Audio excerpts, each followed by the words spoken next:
Hey, Cheryl. Hello, soul family. Let's talk about anger. How does a spiritual woman, mama, handle anger? And so let's talk about fear and anxiety first. So, anger is a secondary emotion. So, we have to feel something first in order to get angry. So, it could be a sense of injustice. It could be fear, right? Fear, anxiety. It could be sadness. So, usually we experience one of those three things first before we get angry.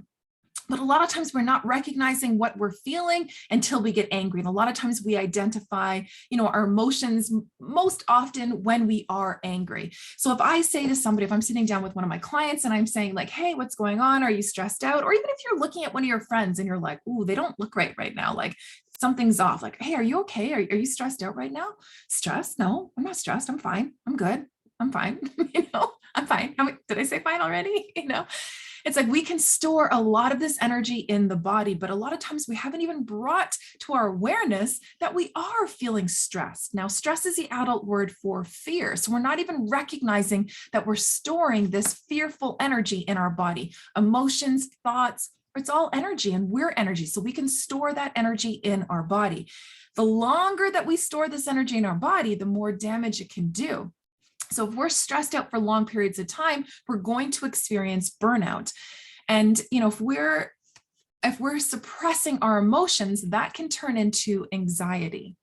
If we suppress our anxiety, that can turn into depression. If we suppress depression, that can turn into like illness or dis-ease in the body as well. So now our body can maybe like whisper, changes, hey, can you make these changes to your diet, to your lifestyle, or, whatever that looks like.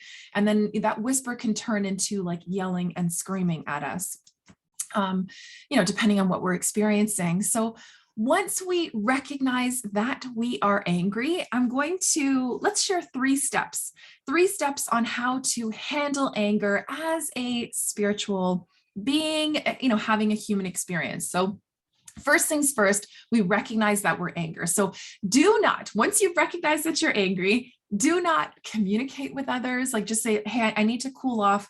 Can I have a few minutes to myself? Or let me just process this. Can I get back to you? Whatever it is. Don't text back when you're angry. Don't call them back when you're angry.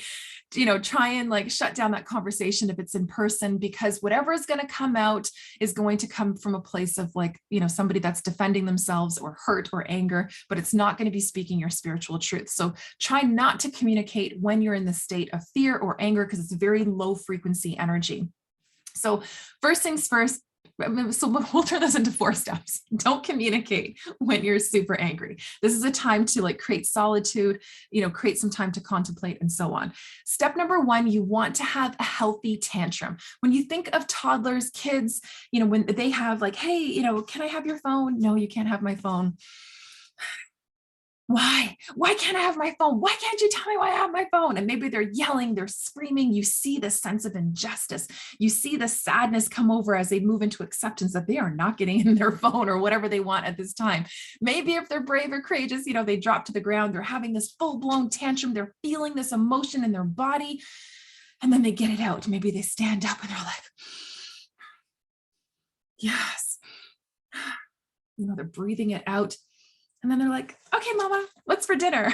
And you're like, woohoo, okay, give me a minute to catch up to the craziness that just went down in the last 2 minutes, And I know we're always like, we should teach the kids. But I mean, the kids can teach us so much about our spirituality, so much and help us remember who we really are. And although it can be, especially if you are stressed out, if you're burning out and you're watching your children have tantrums, it's very difficult to go through that, right? And not lose your cool. But if you can kind of pull back, I mean, and now I really try and pull back, and I'm just looking at them in awe, like, wow, they're really speaking, their mind, they're speaking their truth. I mean, their throat chakra is like fully open at this point, they're yelling, they're screaming, whatever they're doing. And then they release it. So they feel that energy. They're like, yes, I feel it. You know what? I'm getting it out in a healthy way. And they transmute that energy. And we need to do the same. So it's really important to have those healthy tantrums as frequently as you need. So if I get into an argument with my husband, I'm grabbing my journal, and I'm writing like that mother, I can't believe he said this and did this and blah, blah, blah, and F you for thinking this and blah, blah, blah. I'm not worrying about spelling. I'm not worrying about grammar. It's just like mind dumping. Whatever's coming to my mind, I'm just writing, writing, writing. And by the end, I'm starting to gain insight. I'm starting to see, hey, it's not about him. It's about me. What's going on behind me? And I start to gain clarity. So that's one way of having a tantrum, writing it down, mind dumping. You can punch a pillow. One of my favorites is putting ice cubes in a reusable grocery bag and smashing the reusable grocery bag. So you're like hearing that crunching sound, you're being active, you're getting physical. So physically getting that energy out and transmuting that energy. So really powerful. So don't communicate, have a healthy tantrum. So you're not tantruming onto other people. Because when we hold that energy in, what happens? It's like have a kettle, right? So we're like, blah, blah, blah. We're taking out this anger and frustration on people that don't deserve it, right? So important to have that healthy tantrum. And then once you've had that tantrum, you've had time to kind of, again, you're creating that contemplating time, that solitude time, and you want to gain some insight. So a great way to do this is to, grab a journal, if you have a coach, reach out to your coach, but grab a journal and just start reflecting. Why did I get so angry? If this is really about me and I take the time to see their spiritual truth, well, what they did had nothing, what other people do have nothing to do with you. So what other people do have nothing to do with you, right? Or what other people do, around me or say about, it has nothing to do with me and everything that's going on with them. So if I can see that spiritual truth, I can start to gain insight. But why did I get so angry? So now I'm gaining insight into myself as well. Well, what's behind this anger? If anger is a secondary emotion, was it sadness? Was it a sense of injustice?